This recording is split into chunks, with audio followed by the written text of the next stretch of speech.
അസ്സാം വലൈക്കും വറഹമത്തുള്ള. ബിസ്മില്ലാഹി റഹ്മാൻ റഹീം. അൽഹംദുലില്ലാഹി റബ്ബിൽ ആലമീൻ. അസ്സലാത്തു വസ്സലാം അലാ റസൂലിൽ അമീൻ വാല ആലിഹി വസഹബി അജ്മായിൻ അമ്മാബാദ്.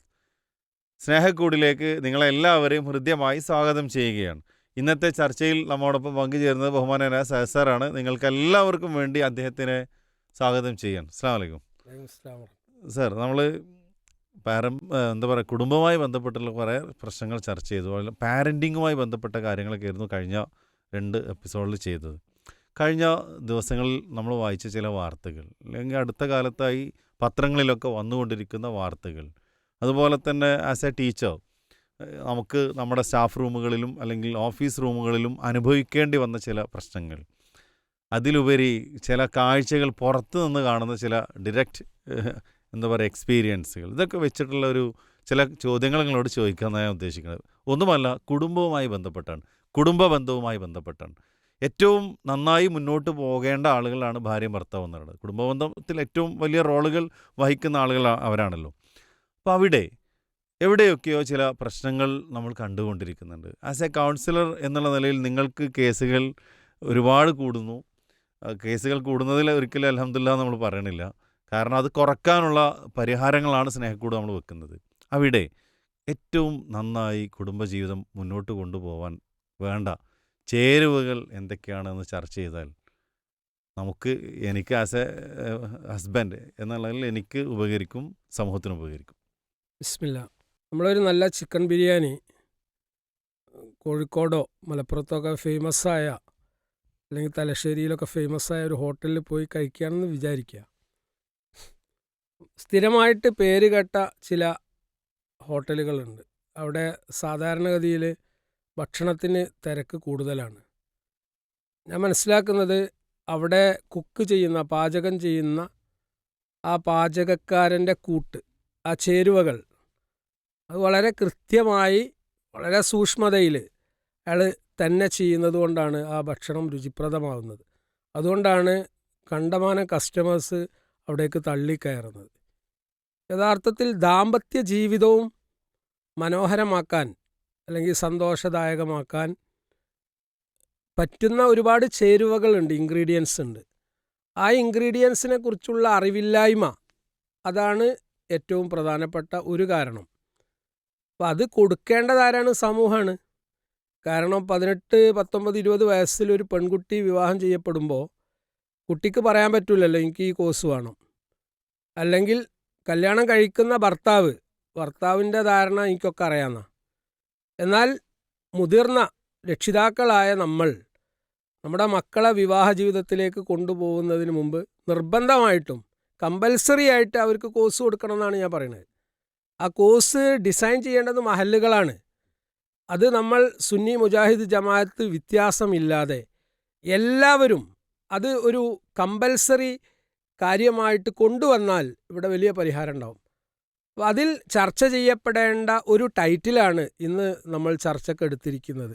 അതായത് ദാമ്പത്യം ഊഷ്മളമാവാൻ ചെയ്യേണ്ട കാര്യങ്ങൾ എന്താണ്? അതാണ് സാറിനോട് ചോദിച്ച ഒന്നാമത്തെ ചോദ്യം. ഇതിന് ഒന്നാമത്തെ പോയിൻ്റ് ഈ കമ്മ്യൂണിക്കേഷൻ തുറന്നതാവുക എന്നുള്ള ആശയവിനിമയം, അല്ലേ? ആശയവിനിമയമാണ് ബന്ധങ്ങളെ ഊഷ്മളമാക്കുന്നത്. ഒരാളുടെ മനസ്സിലുള്ള ഫീലിങ്സ്, ചിന്തകൾ, വികാരങ്ങൾ, ഐഡിയാസ്, ഇതൊക്കെ കൂടെയുള്ള പങ്കാളിയുമായിട്ട്, ബെറ്റർ ഹാഫുമായിട്ട് സംസാരിക്കാനുള്ള ഇടം അത് രണ്ടുപേരും ബോധപൂർവം ഉണ്ടാക്കണം. അത് ബെഡ്റൂമിൽ മാത്രമല്ല, വീട്ടിലും കുടുംബത്തിലും ബെഡ്റൂമിലും പരസ്പരം ആശയവിനിമയം നടത്തുക എന്നുള്ളത് ഊഷ്മളമാക്കാനുള്ള ഒന്നാമത്തെ സ്റ്റേജാണ്. അവിടെ സംസാരിക്കുക എന്നുള്ളത്, ചില ആളുകൾക്ക് സംസാരം വളരെ കുറവായിരിക്കും. ജന്മനാ തന്നെ സംസാരം കുറവുള്ള ചില വ്യക്തികളുണ്ട്. റെറ്റിസെൻ്റ് പേഴ്സണാലിറ്റീസ് എന്നാണ് പറയാം. അവർ കുറച്ചേ സംസാരിക്കുള്ളൂ, കുറച്ച് സംസാരിക്കും, കൂടുതൽ അർത്ഥാക്കും. എന്നാൽ ചില ആളുകൾ എന്താണ്, ടോക്കറ്റീവ് ആവും, സംസാരിച്ചുകൊണ്ടേയിരിക്കും. അപ്പോൾ 2 പ്രകൃതത്തിലുള്ള ആളുകളും ഉണ്ടാവും. അപ്പോൾ അത് ഭാര്യയും മനസ്സിലാക്കണം, ഭർത്താവും മനസ്സിലാക്കണം. എൻ്റെ ഭാര്യ എങ്ങനെയുള്ള ആളാണ്, അത് ഞാൻ മനസ്സിലാക്കി പെരുമാറിയാൽ മതി. ഇനി ഒരാൾക്ക് സംസാരം കുറവാണെങ്കിൽ ആ സംസാരക്കുറവിനെ മാറ്റി മനുഷ്യരുമായി ഇടപഴകുന്ന, സംസാരിക്കുന്ന ഒരു പ്രകൃതത്തിലേക്ക് മാറ്റണമെങ്കിൽ പോസിറ്റീവായിട്ടുള്ള ഓട്ടോ സജഷൻസാണ് അവിടെ കൊടുക്കേണ്ടത്, അല്ലാതെ കുറ്റപ്പെടുത്തലല്ല. അവരെ കുറ്റപ്പെടുത്തുമ്പോൾ ആരോടും ഒന്നും മിണ്ടൂല, അല്ലെങ്കിൽ ഒരു സൽക്കാരത്തിന് പോകുമ്പോൾ അവളോ ആരോടും ഒന്നും മിണ്ടില്ല, അവൾ വളരെ കുറച്ചേ സംസാരിക്കുകയുള്ളൂ. ഇങ്ങനെ പറയുമ്പോൾ ഉള്ള സംസാരം കുറഞ്ഞു കിട്ടുക ചെയ്യുക. നേരെ മറിച്ച് ഞാൻ കല്യാണം കഴിച്ചതിന് ശേഷം മാഷാ അല്ലാ അവൾക്ക് നല്ല മാറ്റങ്ങളുണ്ട്, അവൾ ആളുകളായിട്ടൊക്കെ നല്ല കമ്മ്യൂണിക്കേറ്റ് ചെയ്യുന്നുണ്ട്. ഇങ്ങനെയുള്ള പോസിറ്റീവ് സ്ട്രോക്സ് ആശയവിനിമയ വിഷയത്തിൽ ഉണ്ടാവണം. അതുപോലെ തെറ്റിദ്ധാരണകൾ ഒഴിവാക്കുക. ഇത് റസൂലിൻ്റെ ചര്യയിൽ കൂടിയുള്ള കാര്യമാണ്. ഒരാളെ സംബന്ധിച്ച് മുൻധാരണ വെക്കാൻ പാടില്ല എന്ന്, അല്ലേ? നമ്മുടെ ഭാര്യയെക്കുറിച്ച് നമുക്കും ഭാര്യയ്ക്ക് നമ്മെക്കുറിച്ചും, ഭാര്യ ഭർത്താക്കന്മാർക്ക് പരസ്പര ധാരണകൾ നല്ലതാവുക എന്നുള്ളത്. അത് തെറ്റായ ധാരണകൾ ഉണ്ടാകുമ്പോൾ സ്വാഭാവികമായിട്ട് അവർ തമ്മിലുള്ള ബന്ധം മുറിയാനാണ് അത് ഹേതുവാവുക. ഇപ്പോൾ പലപ്പോഴും പലരിൽ നിന്നും, ഇപ്പോൾ വീട്ടിലുള്ള മറ്റ് അംഗങ്ങളിൽ നിന്ന് ഭർത്താവിനെക്കുറിച്ച് മോശപ്പെട്ട സംസാരങ്ങൾ ഉണ്ടായേക്കാം. കഴിഞ്ഞ ദിവസം കുറച്ച് മാസങ്ങൾക്ക് മുമ്പ് ഒരു കേസ് വന്നു. അവിടെ ഭർത്താവിനെക്കുറിച്ച്, സ്വന്തം ബ്രദറിനെക്കുറിച്ച് മോശപ്പെട്ട ഒരു അഭിപ്രായം രേഖപ്പെടുത്തി അത് ഒരു ഫാമിലി ബ്രേക്കപ്പിലേക്ക് പോവാൻ കാരണക്കാരിയായത് നാത്തൂനാണ്, സ്വന്തം സിസ്റ്ററാണ്. അപ്പോൾ ഈ വിഷയത്തിൽ കൗൺസിലിങ്ങിന് ഇരുന്നപ്പോൾ അത് ഓൾക്ക് ഞാൻ ഒരു മുന്നറിയിപ്പ് കൊടുത്താന്ന് പറഞ്ഞു എന്നോട്. എന്ത്? എൻ്റെ ബ്രദറ് മോശപ്പെട്ട ഇതിലേക്ക് പോവാതിരിക്കാൻ. പക്ഷേ അവൾ ഗർഭിണിയാണ്. ഗർഭിണിയായിരിക്കുന്ന സമയത്താണ് സ്വന്തം ഭർത്താവിനെക്കുറിച്ച് സ്വന്തം ബ്രദറിനെക്കുറിച്ച് സിസ്റ്റർ മോശപ്പെട്ട അഭിപ്രായം രേഖപ്പെടുത്തുന്നത്. പലപ്പോഴും നമ്മൾ സംസാരിക്കുമ്പോൾ, കമ്മ്യൂണിക്കേറ്റ് ചെയ്യുമ്പോൾ അത് ബന്ധം മുറിയുന്നതിലേക്കാണോ ബന്ധം വിളക്കി ചേർക്കുന്നതിലേക്കാണോ എന്ന് ചിന്തിക്കാതെ പറയാറുണ്ട്. ഫക്കീർ ഫഅമൽ എന്ന് പറഞ്ഞല്ലോ, നമ്മൾ പറഞ്ഞിട്ടാണ് ചിന്തിക്കുന്നത്, ചിന്തിച്ചിട്ടല്ല പറയുന്നത്. അപ്പോൾ ഈ ബന്ധം ഊഷ്മളതയിലേക്ക് കൊണ്ടുവരാനുള്ള ഏറ്റവും പ്രധാനപ്പെട്ട സംഗതി ചിന്തിച്ച് പറയുക എന്നുള്ളതാണ്, അല്ലേ? രണ്ടുപേരും തമ്മിലുള്ള ബന്ധം വിളക്കി ചേർക്കാൻ പറ്റുന്ന കാര്യങ്ങളെ പറയാൻ പാടുള്ളൂ. ന്യൂനതകൾ ഉണ്ടാവും, പോരായ്മ ഉണ്ടാവും, പലരിൽ നിന്നും കേട്ടിട്ടുണ്ടാവും. പക്ഷെ എല്ലായിടത്തും പറയേണ്ടതല്ലല്ലോ. അപ്പോൾ ചില കാര്യങ്ങളൊക്കെ നമ്മൾ സ്വകാര്യങ്ങളാക്കി, രഹസ്യങ്ങളാക്കി മൂടി വെക്കണം. ഇതാണ് അതിൻ്റെ ഒന്നാമത്തെ ചേരുവ. ഈ കമ്മ്യൂണിക്കേഷൻ എന്നത് ഒരു മനുഷ്യൻ്റെ ഫീലിംഗ് മറ്റൊരാളെ അറിയിക്കാനുള്ള ഒരു വഴി, ഒരു മാർഗമാണ് കമ്മ്യൂണിക്കേഷൻ എന്ന് പറയുന്നത്. പ്രത്യേകിച്ചും ഒരു സമൂഹത്തിലെ ഏറ്റവും ബേസിക്കായ യൂണിറ്റാണ്, അടിസ്ഥാനപരമായ യൂണിറ്റാണ് ഒരു കുടുംബം എന്നത്. ആ കുടുംബത്തിലെ ഏറ്റവും അടുത്ത ആളുകളാണ് ഭാര്യയും ഭർത്താവും എന്ന് പറയുന്നത്. അപ്പോൾ അവർക്കിടയിൽ ഒരു ഇമോഷണൽ കമ്മ്യൂണിക്കേഷൻ, അല്ലേ, വൈകാരികമായ കമ്മ്യൂണിക്കേഷൻ, അത് എല്ലാ അർത്ഥത്തിലും ഉണ്ടാവണമെന്നുള്ളതാണ്. സ്നേഹത്തിൻ്റേത് വേണം. ചിലപ്പോൾ ദേഷ്യപ്പെടുമ്പോൾ ആ ദേഷ്യപ്പെടുന്ന രൂപം എന്ന് പറഞ്ഞാൽ, എൻ്റെ ഭർത്താവിൻ്റെ ഒരു മുഖം മാറിയിട്ടുണ്ടെങ്കിൽ തിരിച്ചറിയാം, അതൊരു കമ്മ്യൂണിക്കേഷനാണ്. മുഖം മാറുക എന്നുള്ളത് വെറും സംസാരങ്ങൾ മാത്രമല്ല കമ്മ്യൂണിക്കേഷൻ. അപ്പം അത് തിരിച്ചറിയുമ്പോൾ എന്തെങ്കിലും വിഷമമായിട്ട് ഒന്നും സംസാരിക്കണില്ലെങ്കിലും ആ മുഖം കണ്ടിട്ട് എൻ്റെ ഹസ്ബൻഡിൻ്റെ എന്തോ ഒരു പ്രയാസമുണ്ട്. തിരിച്ച് ഭാര്യൻ്റെ അങ്ങനെ തന്നെയാണ്.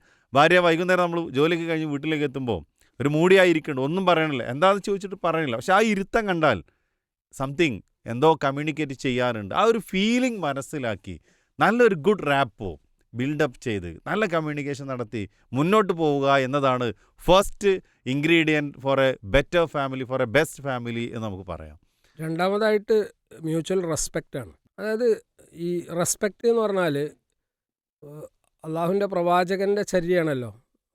ഒരു ആൾ മറ്റൊരാൾക്ക് മുമ്പിൽ സുജൂദ് ചെയ്യാൻ കൽപ്പിക്കുമായിരുന്നെങ്കിൽ ഭർത്താവിൻ്റെ മുമ്പിൽ ഭാര്യയ്ക്ക് സുജൂദ് ചെയ്യാൻ കൽപ്പിക്കുമായിരുന്നു എന്ന് പറഞ്ഞാൽ അത്ര വലിയ ഉത്തരവാദിത്വം ഭർത്താവിനോട് ഭാര്യയ്ക്കുണ്ട്. ഇസ്ലാം പഠിപ്പിക്കുന്നതാണത്. ഇന്നത്തെ കാലഘട്ടത്തിൻ്റെ അല്ല ഞാൻ പറയുന്നത്, ഇസ്ലാമിൻ്റെ ചര്യയാണത്. അതായത് അരിജാലു ഖവ്വാമൂന അല നിസ, അതിലെ സുപ്രീമസി അല്ലെങ്കിൽ കൈകാര്യകർത്താവ്, ചെയർപേഴ്സൺ ഓഫ് ദി ഫാമിലി, ആ കുടുംബത്തിൻ്റെ നായകൻ, ആ ഉത്തരവാദിത്വം അത് ഭർത്താവിന് തന്നെയാണ്. ആ എന്തുകൊണ്ടാണ്? ആ വീടിൻ്റെ മൊത്തം ഉത്തരവാദിത്തങ്ങൾ, സാമ്പത്തികമായ കാര്യങ്ങൾ കൈകാര്യം ചെയ്യുന്നത് ഭർത്താവാണ്. വീട്ടിൻ്റെ ചിലവ് മുഴുവൻ ഭർത്താവിൻ്റെ ചുമലിലാണുള്ളത്. സത്യത്തിൽ വലിയ ചർച്ച ചെയ്യുന്നൊരു വിഷയമാണ് സ്ത്രീകൾക്ക് അവകാശം കുറവാണ്. ഇത് പറയുന്ന ആളുകൾ ഇസ്ലാമിൻ്റെ ശരിയായ നിയമങ്ങളെക്കുറിച്ച് അറിവില്ലാത്തവരാണ്, അല്ലേ? ഇപ്പോൾ കല്യാണം കഴിക്കപ്പെടുന്നത് വരെ സർ, ആ പെൺകുട്ടിയെ നോക്കേണ്ട ഭാരിച്ച ഉത്തരവാദിത്വം ഉപ്പക്കാണ്, അവൾക്കല്ല, ഉപ്പക്കാണ്. ഉപ്പ 18-ാമത്തെ വയസ്സിൽ ഇന്ത്യ നിയമപ്രകാരം ഒരാൾക്ക് കല്യാണം കഴിച്ചു കൊടുക്കുമ്പോൾ ആ ഉത്തരവാദിത്തം ഭർത്താവിലേക്ക് എഴുതി കൊടുക്കുകയാണ്. പിന്നെ അവളുടെ സാമ്പത്തികമായ എല്ലാ കാര്യങ്ങളും, ഭക്ഷണം, വസ്ത്രം, പാർപ്പിടം, മാനസികമായ ഇതൊക്കെ ആരാ ചെയ്യേണ്ടത്? ഭർത്താവാണ്. പെണ്ണിന് എവിടെ ചെലവ്? നീ അനന്തര സ്വത്ത് പെണ്ണിന് കിട്ടുന്നുണ്ടെങ്കിൽ അതിൻ്റെ അവകാശം അവൾക്കാണ് അല്ലേ? ഇനി അവൾക്ക് ജോലിയുണ്ട്, ആ ജോലിയിൽ നിന്ന് അവൾ കൊടുത്തെങ്കിൽ വാങ്ങുക എന്നല്ലാതെ നിർബന്ധം പുലർത്തിക്കൊണ്ട് ഭർത്താവിന് അവളോട് പിടിച്ചു വാങ്ങാൻ പറ്റൂല. മഹർ 10 പവനാണ് വിവാഹത്തിന് കൊടുത്തത്, അത് ഡൈവേഴ്സ് ആയാലും ആ 10 പവൻ തിരിച്ചു കൊടുക്കേണ്ടതില്ല. അപ്പോൾ സത്യത്തിൽ പെണ്ണിന് സമ്പത്ത് കിട്ടുന്നു, അവൾക്ക് സ്വയം അത് ക്രയവിക്രയം ചെയ്യാം. പുരുഷനിപ്പോൾ നമ്മളെ കയ്യിലിപ്പോൾ സാലറി കിട്ടിക്കഴിഞ്ഞാൽ അതിൻ്റെ മസൂലിയത്തൊന്ന് ആലോചിച്ച് നോക്കി. ആർക്കൊക്കെ നമ്മളത് വിതരണം ചെയ്യണം, ആർക്കൊക്കെ കൊടുക്കണം? നമുക്ക് ഒറ്റയ്ക്ക് അത് കൈകാര്യം ചെയ്യാനുള്ള ഒരു ഫ്രീഡും ഇല്ല. അപ്പോൾ ഇത് തെറ്റിദ്ധരിപ്പിക്കുകയാണ്. അപ്പോൾ ഇവിടെ നമ്മൾ മനസ്സിലാക്കേണ്ടത് പരസ്പര ബഹുമാനം എന്നുള്ളത് വളരെ ഇമ്പോർട്ടൻ്റ് ആണ്. ഭാര്യ ഭർത്താവിനെ ബഹുമാനിക്കേണ്ടതുണ്ട്, ഭർത്താവ് ഭാര്യനെയും അല്ലേ? ഭാര്യനെ ബഹുമാനിക്കുക എന്ന് പറഞ്ഞാൽ നമ്മുടെ ബെറ്റർ ഹാഫ് അല്ലെങ്കിൽ ഇണ തുണ എന്ന ജീവിതം നയിക്കുമ്പോൾ നമുക്ക് വേണ്ടി ഒരുപാട് കാര്യങ്ങൾ അവർ ചെയ്തുകൊണ്ടിരിക്കുന്നുണ്ട്. അതിനുള്ള ഒരു റെക്കഗ്നിഷൻ, അതിനുള്ള ഒരു റെസ്പെക്റ്റ്, ആ ഒരു അംഗീകാരം, ആ ഒരു പ്രശംസ, ആ ഒരു തലോടൽ, അത് വാക്കിൽ കൂടി കിട്ടേണ്ടത് വാക്കിൽ കൂടി തന്നെ കൊടുക്കണം. ചില ആളുകൾ ഉള്ളിൽ സ്നേഹവും ബഹുമാനമൊക്കെ ഉണ്ടാവും, പ്രകടിപ്പിക്കില്ല. അപ്പോൾ ദാമ്പത്യം പരാജയപ്പെടാനുള്ള കാരണം എന്താണ്? ഉള്ളിലുള്ള വികാരങ്ങളെ പ്രകടിപ്പിക്കുന്നില്ല. പ്രത്യേകിച്ച് ഇത് എൻ്റെ ഭാര്യയാണ്, അവളാണ് ഈ വീട്ടിലെ രാജകുമാരി എന്നുള്ള ഒരു ഫീല് മറ്റുള്ളവരുടെ മുമ്പിൽ അവൾക്ക് കൊടുക്കാനുള്ള ഭാരിച്ച ഉത്തരവാദിത്വം ഉമ്മക്കുണ്ട്, ഭർത്താവിനുണ്ട്. ഇനി ഉമ്മൻ്റെ മുമ്പിൽ വെച്ച് ഭാര്യയെ ഇകഴ്ത്തുന്നവരുണ്ട് അല്ലേ? സ്വാഭാവികമായിട്ടും ആ വീട്ടിൽ നാത്തൂന്മാരുടെ മുമ്പിൽ വെച്ച് ഇകഴ്ത്തുന്നവരുണ്ട്. അപ്പോൾ അവൾക്കുണ്ടാകുന്ന മാനഹാനി അല്ലേ, വലിയ വിഷമാണ് ആ കുട്ടിക്ക് ആ സമയത്ത് ഉണ്ടാവുക. ഇവിടെ ദാമ്പത്യം ഊഷ്മളമാവാനുള്ള ചേരുവയിൽ രണ്ടാമത്തെ കാര്യം, വ്യക്തിപരമായിട്ടുള്ള ഒരു സ്പേസ് ആ വീട്ടിൽ ഒന്നാമതായിട്ട് ഭർത്താവാണ് ഭാര്യയ്ക്ക് കൊടുക്കേണ്ടത്, ഭാര്യ ഭർത്താവിനാണ് കൊടുക്കേണ്ടത്. ഇങ്ങനെ രണ്ടുപേരും അവരുടെ ആ ഒരു പേഴ്സണൽ കംഫേർട്ട് കൊടുക്കുകയാണെങ്കിൽ അവരുടെ ദാമ്പത്യം സൂപ്പറായിരിക്കും. മ്യൂച്വൽ അണ്ടർസ്റ്റാൻഡിങ് അല്ലേ, പരസ്പരം തിരിച്ചറിഞ്ഞുകൊണ്ട് മുന്നോട്ട് പോകുക. ആ തിരിച്ചറിയലിൽ ഉൾപ്പെടുന്ന കാര്യങ്ങൾ, അവിടെ ബഹുമാനം വേണം, ആദരവ് വേണം, അതുപോലെ അംഗീകാരങ്ങൾ വേണം. നോക്കൂ, വിശുദ്ധ ഖുർആനിൽ വിവാഹബന്ധത്തിനെക്കുറിച്ച് നിക്കാഹ് വേളകളിലൊക്കെ നമ്മളൊക്കെ കേൾക്കാറുള്ള വളരെ സുപരിചിതമായ ആയത്ത് എന്താണ് അവിടെ ഉപയോഗിച്ച്? അസ്വാജ എന്നാണ്. വമിൻ ആയാത്തിഹി, അഥവാ അള്ളാഹു സുബ്ഹാനഹു തആലയുടെ ദൃഷ്ടാന്തങ്ങളിൽപ്പെട്ടതാണ് നിങ്ങളെ ഇണകളാക്കിയത് എന്നാണ്. ഇണ എന്നൊരു വാക്കാണ് അവിടെ ഉപയോഗിച്ചത്, ഭാര്യ ഭർത്താവ് എന്നുള്ള രൂപത്തിലല്ല. അഥവാ പരസ്പരം ഇണയും തുണയുമായി മുന്നോട്ട് പോകുമ്പോൾ അവിടെ ചെറിയ പ്രശ്നങ്ങളുണ്ടാവുമ്പോൾ അത് പരിഹരിക്കേണ്ട ആൾ പരിഹരിച്ചു കൊടുക്കണം, തിരിച്ചാണെങ്കിൽ തിരിച്ച് പരിഹരിച്ചു കൊടുക്കണം.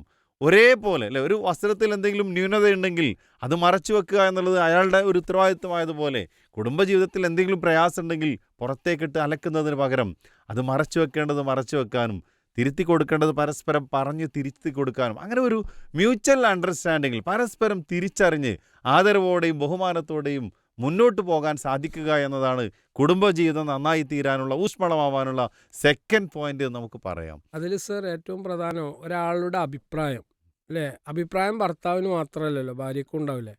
അപ്പോൾ ഭർത്താവിൻ്റെ മുമ്പിൽ ഈ അഭിപ്രായങ്ങൾ രേഖപ്പെടുത്തുന്ന ഭാര്യയെ കൊച്ചാക്കുന്ന അല്ലെങ്കിൽ ഇകഴ്ത്തുന്ന, ഇൻസൾട്ട് ചെയ്യുന്ന, അത് വിലമതിക്കാതെ പെരുമാറുന്ന അവസ്ഥ ഉണ്ടാവാൻ പാടില്ല. യഥാർത്ഥത്തിൽ ഭാര്യ ആഗ്രഹിക്കുന്നത് എനിക്ക് ഈ വീട്ടിൽ അംഗീകാരം വേണം, ഞാൻ പറയുന്ന അഭിപ്രായങ്ങൾ മുഖവിലക്കെടുക്കണം. പ്രത്യേകിച്ച് വീട് നിർമ്മാണമൊക്കെ നിർവഹിക്കുമ്പോൾ ആ വീടിൻ്റെ അടുക്കള അല്ലേ, അത് അവരുടെ ഏരിയയാണ്, അവരാണ് അതിൽ ഏറ്റവും കൂടുതൽ സമയം ചിലവഴിക്കുന്നത്. അത്തരം കാര്യങ്ങളിലൊക്കെ ഒരു അഭിപ്രായം അവളോട് ചോദിക്കുമ്പോൾ എന്നിട്ട് ഒരു തീരുമാനം എടുക്കുമ്പോൾ അത് അവളുടെ മനസ്സിൽ എന്തൊന്നില്ലാത്ത നിർവൃതി ഉണ്ടാക്കും. ഇത് പലപ്പോഴും ഭർത്താക്കന്മാർ ശ്രദ്ധിക്കുന്നില്ല, അവരൊരു ഹാലിലങ്ങനെ പോവാണ്. ഇപ്പോൾ ബിസിനസ്സിൻ്റെ തിരക്കിലായിരിക്കും, അല്ലെങ്കിൽ രണ്ട് അറ്റങ്ങൾ കൂട്ടിമുട്ടിക്കാനുള്ള തിരക്കിലായിരിക്കും. അപ്പോൾ ഇത്തരം കാര്യങ്ങളൊന്നും ഒരു ഡെപ്തിലേക്ക് അന്വേഷിക്കാനുള്ള സാവകാശം പലപ്പോഴും അവർക്ക് കിട്ടില്ല. രാത്രി ലേറ്റായിട്ടാണ് വീട്ടിൽ വരുന്നത്, അതിരാവിലെ എഴുന്നേറ്റ് പോവാണ്. അപ്പോൾ ഇത്തരം കാര്യങ്ങളൊന്നും ചർച്ച ചെയ്യുന്നില്ല, ഒക്കെ യാന്ത്രികമായിട്ട് അങ്ങനെ നടക്കുന്നുണ്ട്. മക്കൾ ഉണ്ടാവുന്നുണ്ട്, മക്കൾ പാരൻ്റ് ചെയ്യപ്പെടുന്നുണ്ട്, എല്ലാം യാന്ത്രികതയിലാണ്. ബോധപൂർവം എല്ലായിടത്തും ഇടപെട്ടാൽ, ഇപ്പോൾ നമ്മൾ ആലോചിച്ച് നോക്കൂ, ഈ സ്നേഹക്കൂട് എന്നുള്ള പ്രോഗ്രാം ഷൂട്ട് ചെയ്യാൻ വേണ്ടി കൃത്യമായ പ്ലാനിങ്ങിൽ നമ്മൾ എത്തുകയാണ്, അതിന് സമയം കണ്ടെത്തുകയാണ്. അതുകൊണ്ടാണ് ഇങ്ങനെയുള്ള ഒരു റിസൾട്ട് ഉണ്ടാവുന്നത്. നമ്മുടെ കുടുംബജീവിതത്തിലും മക്കൾ എങ്ങനെയാവണം, മക്കളുടെ ക്യാരക്ടർ എങ്ങനെ രൂപീകരിക്കപ്പെടണം, കുട്ടികൾ പഠിച്ച് എവിടെ എത്തണം. നമ്മൾ ശ്രദ്ധിച്ചിട്ടുണ്ടാവും, നല്ല പ്രൊഫഷണൽ മേഖലയിൽ പ്രവർത്തിക്കുന്ന ആളുകളുടെയൊക്കെ മക്കൾ ഉന്നതമായ വിദ്യാഭ്യാസം നേടുന്നവരാണ്, ഉന്നത കലാലയങ്ങളിൽ പഠിക്കുന്നവരാണ്. എന്തുകൊണ്ടാണ്? ആ മക്കൾക്ക് റോൾ മോഡലാവുന്നത് ആ ഉയർന്ന തസ്തികയിലുള്ള മാതാപിതാക്കൾ തന്നെയാണ്. അപ്പോൾ ഒരു പ്ലാനിങ്ങോട് കൂടി ജീവിതത്തെ ക്രമീകരിക്കുമ്പോൾ, ഒരാൾ മറ്റൊരാളെ ആദരിക്കുമ്പോൾ, റെസ്പെക്റ്റ് ചെയ്യുമ്പോൾ, ഒരാൾ മറ്റൊരാൾക്ക് ഇടം കൊടുക്കുമ്പോൾ, അവരുടെ അഭിപ്രായങ്ങൾക്ക് പരിഗണന നൽകുമ്പോൾ, സ്വാഭാവികമായിട്ടും ആ കുടുംബജീവിതത്തിൽ ദാമ്പത്യത്തിൽ ഉണ്ടാവുക ഐശ്വര്യവും പ്രതാപവുമാണ്. അതുമാത്രമല്ല, അള്ളാഹു സുബ്ഹാനഹു വ തആല ഇഷ്ടപ്പെടുന്നതും എന്താണ്? ഐക്യമാണ്, പരസ്പര ബഹുമാനാണ്. അഭിപ്രായ വ്യത്യാസങ്ങൾ ഉണ്ടാവുന്ന വേളയിൽ തന്നെ പെട്ടെന്നത് പരിഹരിക്കണം, തെറ്റി നിൽക്കാൻ പാടില്ല എന്നുള്ള. പ്രത്യേകിച്ച് ഇന്ന് രാത്രി ഞാൻ തെറ്റിക്കിടക്കുകയില്ല എന്ന് ഓരോ ഭാര്യയും ഭർത്താവും തീരുമാനിക്കേണ്ടത്. എന്നാൽ മിക്ക വീടുകളിലും എന്താണ്? പിണക്കങ്ങളാണ്. ഏതെങ്കിലും ഒരു കാര്യം ചെയ്തു കൊടുത്തിട്ടുണ്ടാവില്ല, അതിനെ ചൊല്ലി ബഹളങ്ങളാണ്.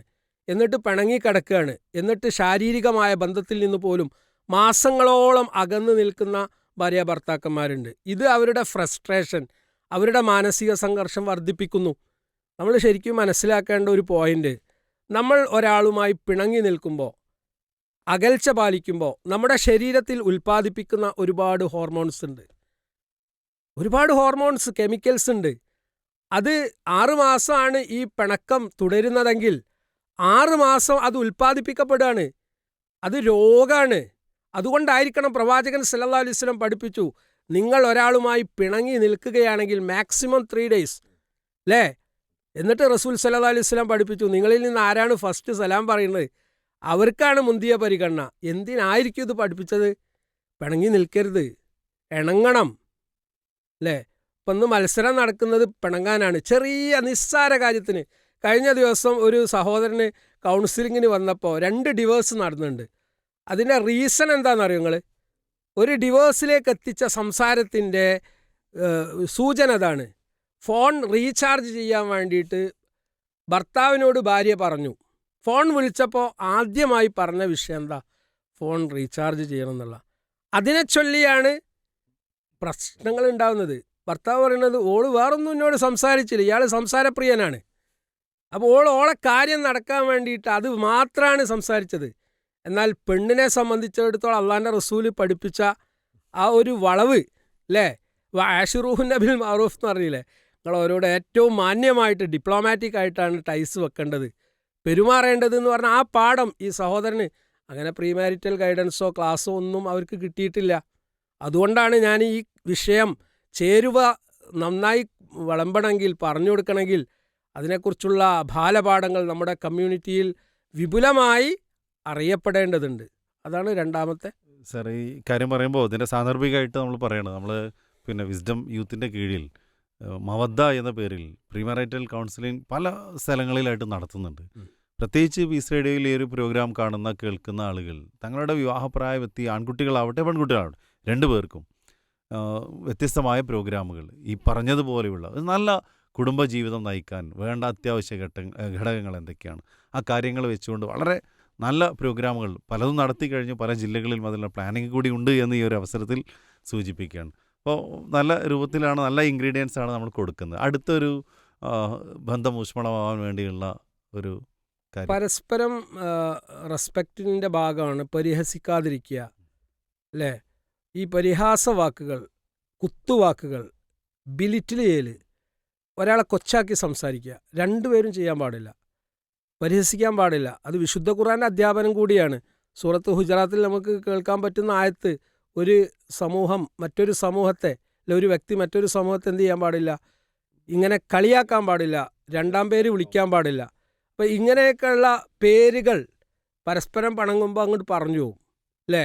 എൻ്റെ ഉപ്പ അങ്ങനെയല്ല, നിൻ്റെ ഉമ്മ അങ്ങനെയല്ലേ. ഇതൊക്കെ ഉണ്ടാക്കുന്ന മുറിവിൻ്റെ ആഴം വളരെ വലുതാണ്. അപ്പോൾ ഇൻഗ്രീഡിയൻ്റ് എന്ന് പറയുമ്പോൾ അത് സൂക്ഷ്മതയിൽ നമ്മൾ ചെയ്യേണ്ട കാര്യങ്ങളാണ്. കാരണം ഈ ബന്ധത്തെ മുറിക്കാനുള്ള ഒരു പ്ലാനിങ് പിശാചിൻ്റെ ഭാഗത്തു നിന്ന് എപ്പോഴും ഉണ്ടാവും. ആ പിശാചിൽ നിന്ന് അള്ളാഹുവിൻ്റെ സംരക്ഷണം കിട്ടാനുള്ള വഴിയാണ് ബിസ്മില്ല അല്ലാഹുമ്മ ജന്നിബുന ഷൈത്വാൻ വ ജന്നിബു ഷൈത്വാൻ മാ റസഖ്തന. ഇതെല്ലാ ദിവസവും ബെഡ്റൂമിലേക്ക് എൻ്റർ ചെയ്യുമ്പോൾ വുളു എടുത്ത് പ്രാർത്ഥിക്കേണ്ട പ്രാർത്ഥനയാണ്. ഇതിനേക്കാളും വലിയ സംരക്ഷണ കവചം എന്താ?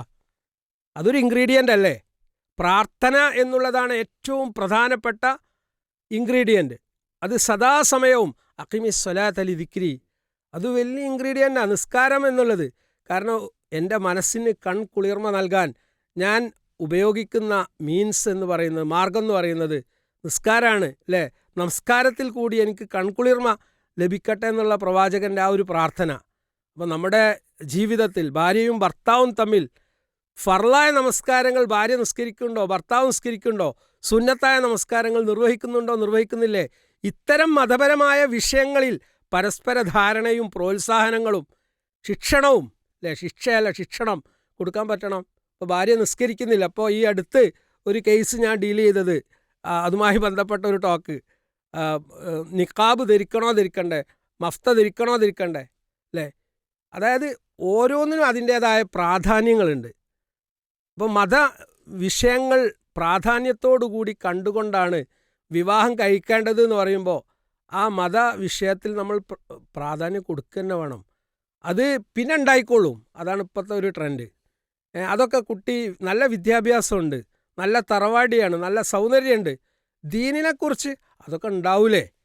വാപ്പ നല്ല വിസ്ഡല്ലേ? വാപ്പ വിസ്ഡാണോ അല്ലെങ്കിൽ മറ്റ് ഇതാണോ എന്നുള്ളതല്ല.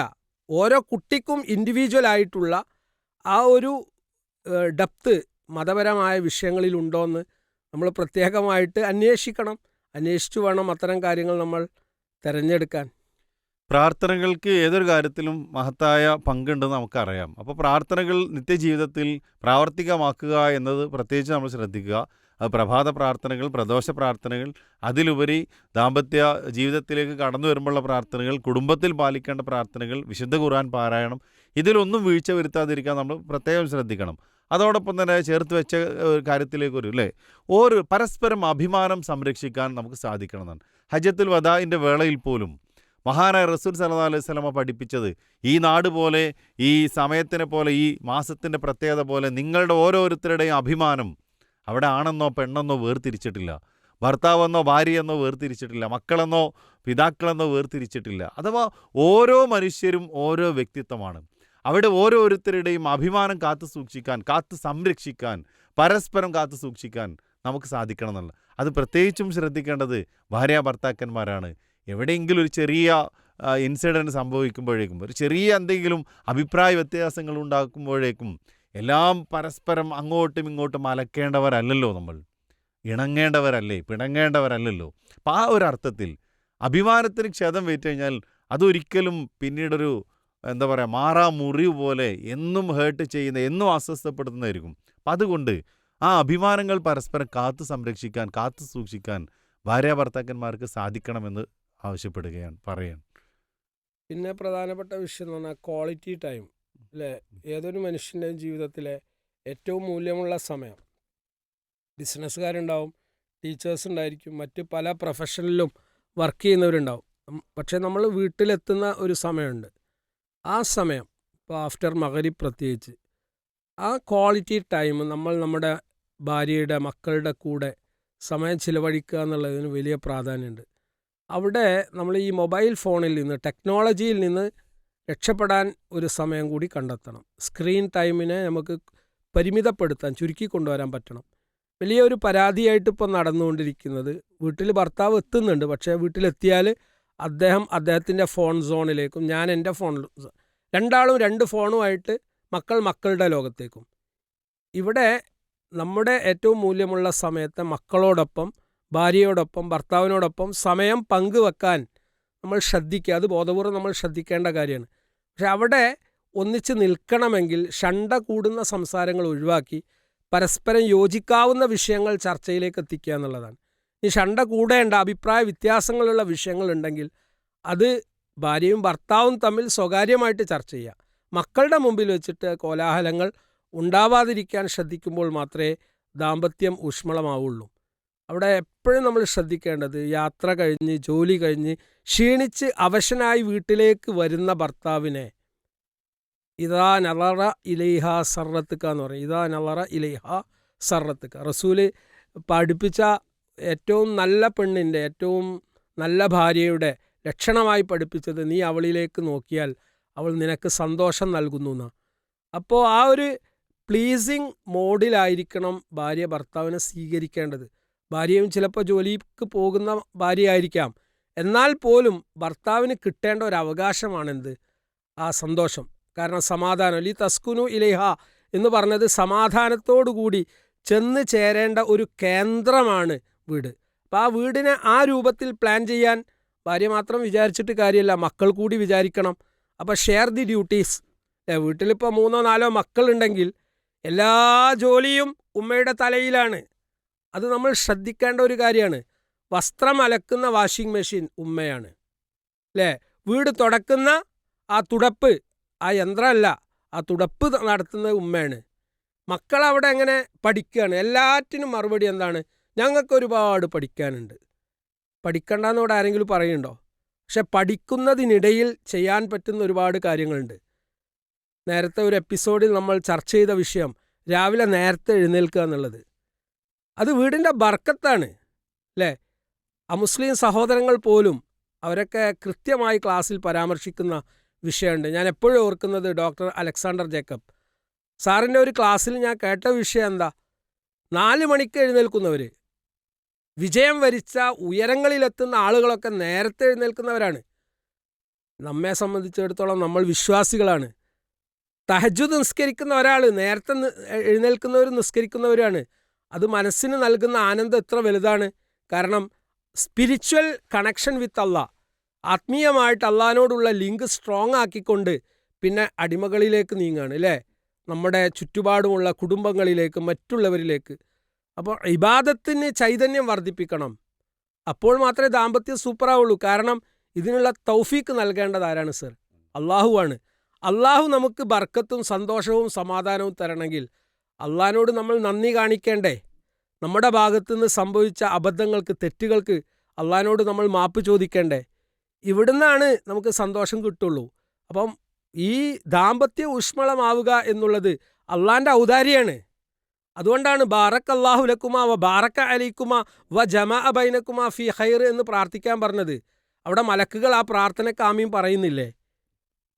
എന്നാൽ പ്രണയവിവാഹത്തിൽ ഇതെവിടെ? കഴിഞ്ഞ ദിവസം ഒരു കുട്ടിയുമായിട്ട് രക്ഷിതാവ് വന്നപ്പോൾ ഈ കുട്ടി കാര്യമായി ഫോക്കസ് ചെയ്യുന്നത് അറേഞ്ച്ഡ് മാരേജ് ഫെയിലിയർ ആവില്ല സർ. കാരണം 2 വ്യക്തികൾ തമ്മിൽ പരസ്പരം അറിയില്ലല്ലോ. ഇത്തരം സഹവസിക്കുന്ന സുഹൃത്തുക്കളാണ് അവരെ മിസ്ഗൈഡ് ചെയ്യുന്നത്. കാരണം വമിൻ ആയാത്തിഹി അൻ ഖലഖലകും മിൻ അൻഫുസിക്കും അസ്വാജൻ എന്നുള്ള ആയത്ത് ആ കുട്ടി കേട്ടിട്ടുമില്ല, പരിചിതവുമല്ല. വിശുദ്ധ ഖുർആൻ പഠനത്തിൽ നിന്ന് നമ്മുടെ മക്കൾ എവിടെ എത്തിയിട്ടുണ്ട്? അപ്പോൾ സത്യത്തിൽ വിശുദ്ധ ഖുർആൻ മാർഗദർശനാണെന്ന് പറയുമ്പോൾ അത് സമസ്ത മേഖലയെയും എല്ലാ ഏരിയയും കവർ ചെയ്യുന്നുണ്ടല്ലോ, അല്ലേ? പ്രവാചകൻ സല്ലല്ലാഹു അലൈഹി വസല്ലം ഒരു സമൂഹത്തെ മൊത്തമായി പരിവർത്തനത്തിലേക്ക് കൊണ്ടുവന്നത് എങ്ങനെയാണ്? ഖുർആനിൻ്റെ ആയത്തുകൾ ഓതിക്കേൾപ്പിച്ചിട്ടാണ്. ഇന്ന് വഴി തെറ്റിക്കൊണ്ടിരിക്കുന്ന നമ്മുടെ ഉമ്മത്തിനെ വഴി ചേർക്കാനുള്ള മാർഗം നമ്മുടെ കയ്യിൽ ഖുർആൻ മാത്രമേ ഉള്ളൂ. അതിനാണ് QHLS പോലെയുള്ള സംവിധാനങ്ങൾ തുടങ്ങിയിട്ടുള്ളത്. എന്നാൽ അത് ജനകീയമാക്കുന്നതിൽ നമ്മളൊക്കെ പരാജയപ്പെടുന്നു. അല്ലെങ്കിൽ അതൊക്കെ കുറച്ച് ദീന് പ്രചരിപ്പിക്കുന്ന ആളുകളുടെ മാത്രം ഉത്തരവാദിത്വം എന്നാണ് അവർ മനസ്സിലാക്കുന്നത്. എന്നാൽ എല്ലാവർക്കും വമാ അർസൽനാക്ക ഇല്ലാ റഹ്മത്തൽ ലിൽ ആലമീൻ എന്നുള്ള ഖുർആൻ്റെ ആയത്ത്, അല്ലേ? ലോകർക്ക് മുഴുവൻ കാരുണ്യവും സംരക്ഷണവുമായിട്ടാണ് അള്ളാഹുവിൻ്റെ ദൂതനെ അയച്ചിട്ടുള്ളത്. അപ്പോൾ ആ വഴിയിലേക്ക് നമ്മൾ വരിക, അതായത് പരസ്പരം ഒന്നിക്കുക, സമയം ഒന്നിച്ച് ചിലവഴിക്കുക, ഒന്നിച്ച് ഭക്ഷണം കഴിക്കുക, ഒന്നിച്ച് യാത്ര ചെയ്യുക, പരാതികളും പരിഭവങ്ങളും എല്ലാവരും പങ്കുവെക്കുക. ഇതൊക്കെ കുടുംബത്തിൽ നടക്കേണ്ടതാണ്. പക്ഷേ ഇന്നൊക്കെ ഓരോരുത്തരും അവരുടെ കംഫർട്ട് സോണിലേക്ക് മൊബൈലുമായിട്ട് പോയിക്കൊണ്ടിരിക്കുകയാണ്. അതിൽ നിന്നുള്ള ഒരു തിരിച്ചുവരവാണ് ദാമ്പത്യം ഊഷ്മളമാക്കാനുള്ള നിർദ്ദേശം. പ്രൈം ടൈം ന്യൂസുകൾ നമ്മുടെയൊക്കെ ഒരു കാലഘട്ടങ്ങളിൽ ഏറ്റവും കൂടുതൽ സമയം അപഹരിച്ചിരുന്ന അതായിരുന്നെങ്കിൽ ഇന്ന് ആ പ്രൈം ടൈമുകളൊക്കെ അപഹരിക്കുന്നത് നമ്മുടെ ഫോണുകൾ തന്നെയാണ്. അതിൽ നമ്മൾ കാണുന്ന റീൽസുകളും ഷോർട്സുകളാണ്. അവിടെ ആ പ്രൈം ടൈം പരസ്പരം കുടുംബത്തിന് വേണ്ടി ചെലവഴിക്കാൻ നമ്മൾ സന്നദ്ധരാവുകയാണെങ്കിൽ ഊഷ്മളമായൊരു ബന്ധം കാത്തു സൂക്ഷിക്കാൻ കുടുംബത്തിൽ നമുക്ക് സാധിക്കുമെന്നുള്ളതാണ്.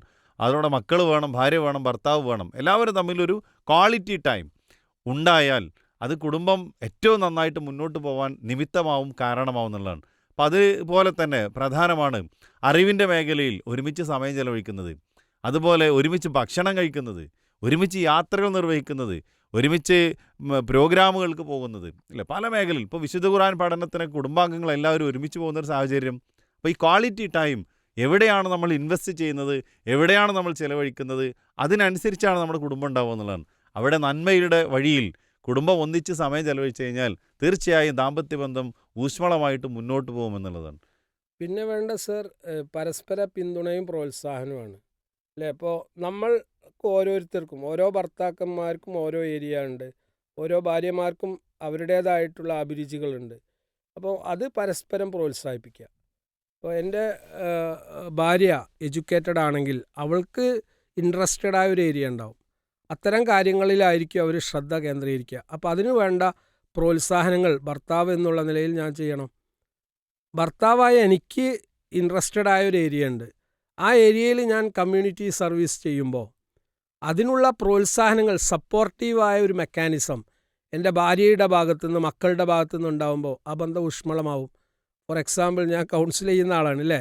അപ്പോൾ ഞാൻ അതിനുവേണ്ടി ഒരുപാട് സമയം, എൻ്റെ പ്രീഷ്യസ് ആയ ടൈമാണ് ഞാൻ അതിനുവേണ്ടി നീക്കി വെക്കുന്നത്. സ്വാഭാവികമായിട്ടും എൻ്റെ മക്കൾക്ക്, എൻ്റെ ഭാര്യയ്ക്കൊക്കെ സമയം അവിടെ റെഡ്യൂസ് ചെയ്യപ്പെടുന്നുണ്ട്.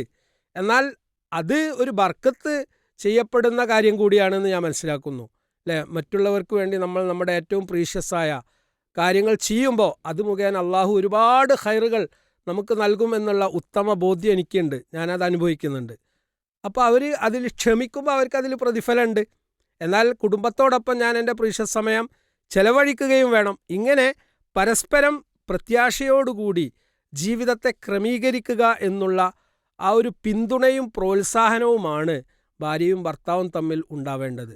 സാർ, ഇത് പറയുമ്പോൾ എൻ്റെ മനസ്സിലേക്ക് വന്നത്, ഇപ്പോൾ കഴിഞ്ഞ ഒരു ഖുത്തുബയിൽ ഒരു യാത്രക്കിടയിൽ പള്ളിയിൽ വെള്ളിയാഴ്ച കയറുമ്പോൾ അവിടെ അദ്ദേഹം പരാമർശിക്കുന്നത് ഒന്ന് ഇബ്രാഹിം നബി അലൈഹി സ്വലാമിൻ്റെ ചരിത്രം, ഇബ്രാഹിം നബിയുടെ ചരിത്രത്തിൽ സാറയിലൂടെ വന്നിട്ടുള്ള ഒരു പിന്തുണയും മാറ്റവും കുടുംബത്തിൽ ആ രൂപത്തിലുള്ളൊരു പിന്തുണ വേണം. രണ്ടാമത് അദ്ദേഹം പറഞ്ഞത് മഹാനായ റസൂൽ സല്ലല്ലാഹു അലൈഹി വസല്ലമയുടെ ജീവിതം നമ്മളോടൊന്ന് എടുത്ത് പരിശോധിക്കാൻ വേണ്ടി പറയാം.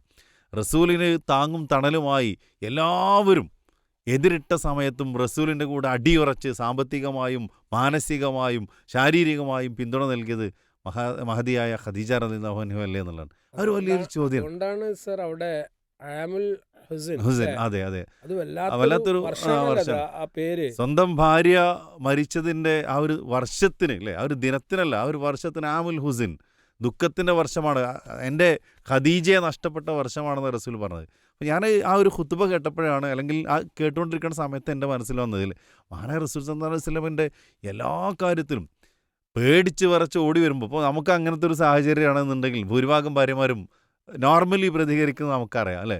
ആരോട് ചോദിച്ചിട്ടാണ് നിങ്ങൾ അങ്ങോട്ട് പോയത്, ആരാരും ഇല്ലാത്ത എന്തിനാ ഇത്രയും റിസ്ക്. പക്ഷേ അവിടെ മഹദിയായ ഖദീജ റളിയല്ലാഹു അൻഹ വലിയ ഉത്തമ മാതൃകയാണ്. ഇതൊക്കെ നമ്മുടെ എല്ലാ ഭാര്യമാർക്കും സാധിക്കുമെന്നറിയില്ല, പക്ഷേ നമ്മളൊക്കെ പരിശ്രമിക്കണം. ചെറിയ എന്തെങ്കിലും ഒരു പ്രശ്നം വരുമ്പോഴേക്കും പരസ്പരം അങ്ങോട്ടും ഇങ്ങോട്ടും കുറ്റപ്പെടുത്താനാണ് നമ്മൾ ശ്രമിക്കാറുള്ളത്. അവിടെ ഒരു സപ്പോർട്ട് കൊടുക്കാൻ, അവിടെയാണ് നമ്മൾ ശ്രദ്ധിക്കേണ്ടത്. വി ആർ ദ സപ്പോർട്ടേഴ്സ്, നമ്മളാണ് സപ്പോർട്ട്. നമ്മളെ ഭാര്യ ഒരു കാര്യം ചെയ്യുമ്പോൾ അതിന് സപ്പോർട്ട് നൽകേണ്ട ആളുകളാണ് ഭർത്താവ്. ഭർത്താവ് എന്തെങ്കിലും ഒരു കാര്യം ചെയ്യുമ്പോൾ അതിന് സപ്പോർട്ട് കൊടുക്കേണ്ടതാണ്. ആ രൂപത്തിൽ മുന്നോട്ട് പോകാൻ സാധാരണ വരുന്നൊരു പ്രശ്നം, ഇപ്പോൾ അടുത്ത് വന്ന ഒരു കേസിൻ്റെ റീഡിങ് ഞാൻ പറയാം. പിന്നെ കോവിഡ് സമയത്ത് ഭർത്താവ് ഗൾഫിലാണ്. അപ്പോൾ അദ്ദേഹത്തിന് കോടിക്കണക്കിന് രൂപയുടെ കച്ചവടത്തിലുള്ള പ്രയാസങ്ങളും നഷ്ടങ്ങളൊക്കെ ഉണ്ടായി.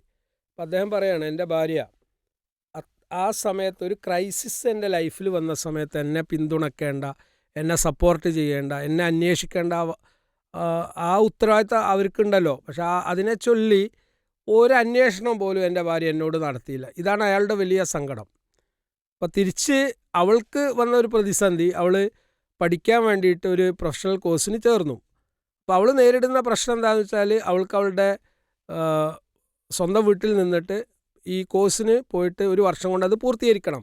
2-3 കുട്ടികളുണ്ട്. അപ്പോൾ ഭർത്താവ് പറഞ്ഞു, ഞാനൊരു ക്രൈസിസിലായ സമയത്ത് എന്നെ സപ്പോർട്ട് ചെയ്യേണ്ട ഉത്തരവാദിത്തം അവൾക്കുണ്ടായിരുന്നു, ആ സമയത്ത് അവൾ എന്നെ സഹായിച്ചിട്ടില്ല, അതുകൊണ്ട് ഇതിന് ഞാനും സഹായിക്കില്ല. ഇവിടെ കോറൽ ചെയ്യാണ്. അപ്പോൾ ഈ കോറലിങ് നടക്കുന്നത് രണ്ടുപേരും യാത്ര ചെയ്യുന്ന വേളയിലാണ്. എന്നിട്ട് അവർ ഫോണിൽ കൂടി സംസാരം നടത്തുന്നു, അത് മക്കൾ കേൾക്കുന്നുണ്ട്. ആ ഒരു കോമൺ സെൻസ് പോലും ഈ രക്ഷിതാക്കൾക്ക് ഭാര്യ ഭർത്താക്കന്മാർക്ക് നഷ്ടപ്പെടുകയാണ്. കാരണം ഒരാൾ വേറൊരാളുടെ വിഴുപ്പ് അലക്കുമ്പോൾ അത് ഏശുന്നത് അല്ലെങ്കിൽ അത് ബാധിക്കുന്നത് നമ്മുടെ പ്രീഷ്യസ് ഡയമണ്ട്സ് ആയിട്ടുള്ള നമ്മുടെ മക്കളെയാണ് എന്ന് പോലും നമ്മൾ മറന്നു പോവാണ് അല്ലേ. ഈ തല മറന്ന് എണ്ണ തേക്കുക എന്ന് പറഞ്ഞിട്ടൊരു ഒരു ക്യാരക്ടറുണ്ട്. അവിടെ ഖുർആൻ പറയുന്ന പരാമർശിക്കുന്ന രൂപം അല്ലേ, നിങ്ങൾ വസ്ത്രങ്ങളാണ് പരസ്പരം എന്നാണ്. നമ്മൾ വസ്ത്രം ധരിക്കുന്നത് നമ്മുടെ ഔരത്ത് മറയാനില്ലേ.